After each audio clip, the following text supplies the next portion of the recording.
naririnig pa ang tinig mong kay lambing pakinggan.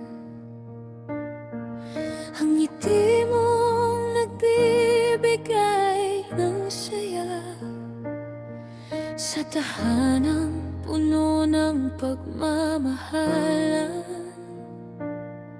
Ngunit bakit ngayon ay tahimik na?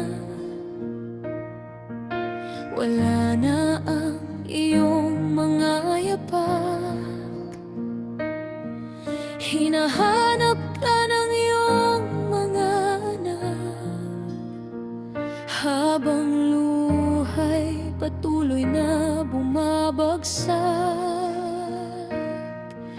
Hindi man lang kami nakapaghanda sa sakit na iyong iniwan sa amin.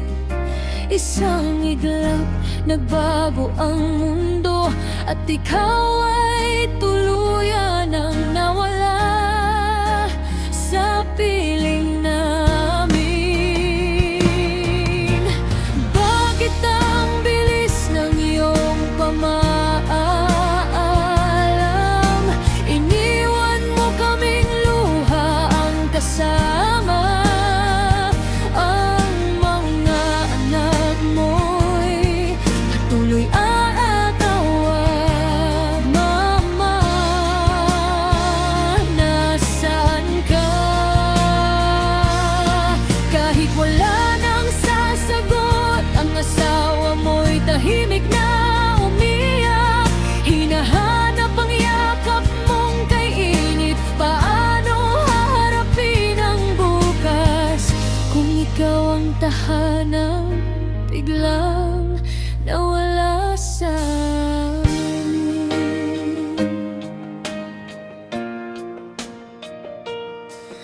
May mga pangarap pa sana kayong tutuparin. May mga araw pang dapat pagsaluhan. May mga yakap na hindi na naibigay,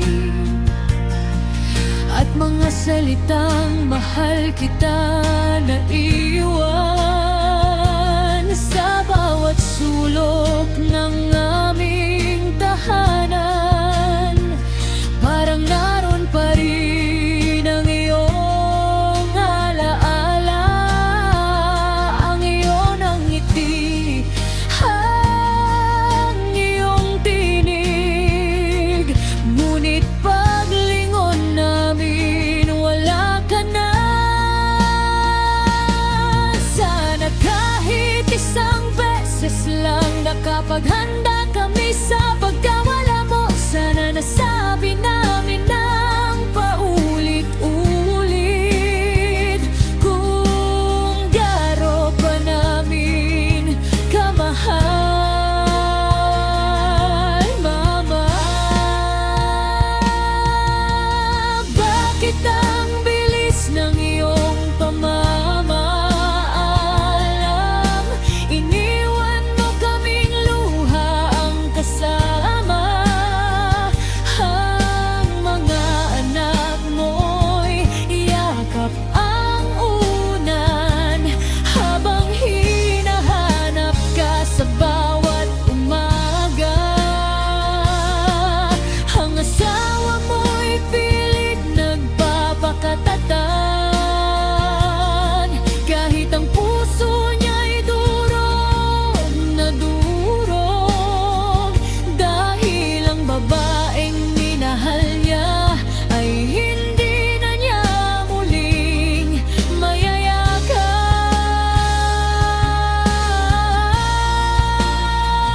Ngayon ihahatid ka namin sa iyong huling hantungan.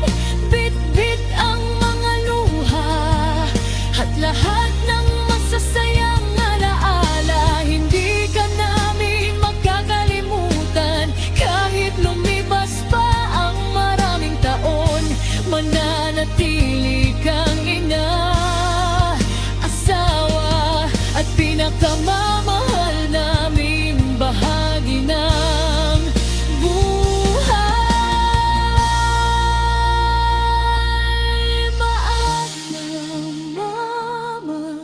pahinga ka na.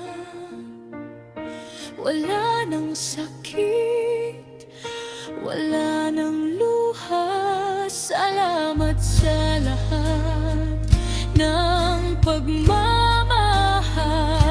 na habang buhay naming dadalhin sa puso.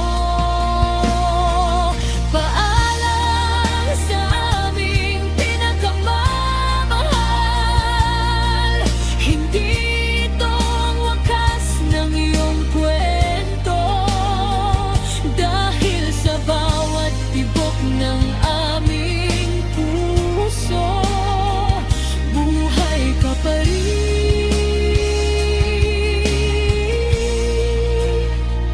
Buhay ka pa rin sa alaala namin.